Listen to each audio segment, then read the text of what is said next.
તો નડિયાદ શહેરમાં SRP railway ફાટકનો રસ્તો અચાનક બંધ થઈ જતા સ્થાનિકોમાં ભારે રોષ ફાટી નીકળ્યો છે। અનેક સોસાયટીઓના રહીશો માટે જીવનરેખા સમાન રહેલો આ માર્ગ બંધ થતા દૈનિક અવરજવર માટે પ્રભાવિત થયું છે।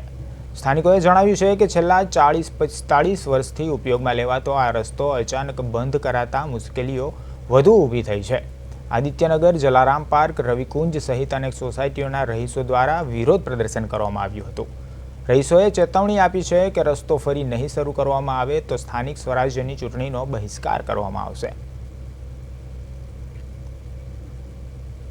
જ્યારથી આ 10 દિવસથી રેલવે ફાટક બંધ કર્યું છે ત્યારથી અમને અવરજવરમાં બહુ જ તકલીફ પડે છે।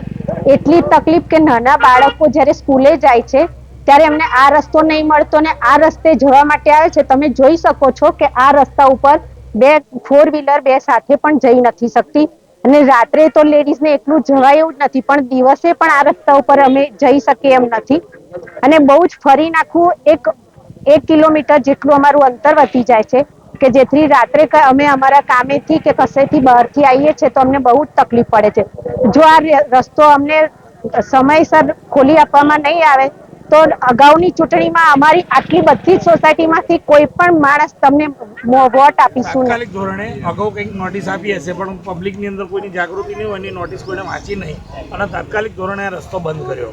હવે મૂળ શું છે કે મહાનગરપાલિકા કરી પરંતુ અમને આખા બિલકુલ ગ્રામ્ય વિસ્તારની અંદર નાખી દીધા। શહેરી વિસ્તારથી સીધું કનેક્શન અહીંયા એસઆરપી કેમ્પ સાથે થતું હતું એ બિલકુલ કટ થઈ ગયું। બીજો એક રસ્તો આપ્યો છે મંજીપુરા, ત્યાંય દૂર પડે છે ને અહીંયાથી વન વે છે એ વન વે ટાઈપનો એક જ ખાલી રિક્ષા જાય કાં તો બહુ તો 4 વ્હીલ જાય। અહીંયા 2 સ્કૂલો છે, એ 2 સ્કૂલોના બાળકોને પણ અહીંયા ગણેશ ચોકડી સુધી જાય અને ત્યાર પછી એમના ઘરે જાય જે પીક અવર્સની અંદર જે સવારે 10 વાગે કાં તો સાંજે 5 વાગે બિલકુલ ખરેખર એટલી બધી તકલીફ પડે છે કે લગભગ 1 કલાક સુધી એ ટ્રાફિક દૂર નહીં થતો અને જે તે ટ્રાફિક પોલીસને પણ આ ખબર છે।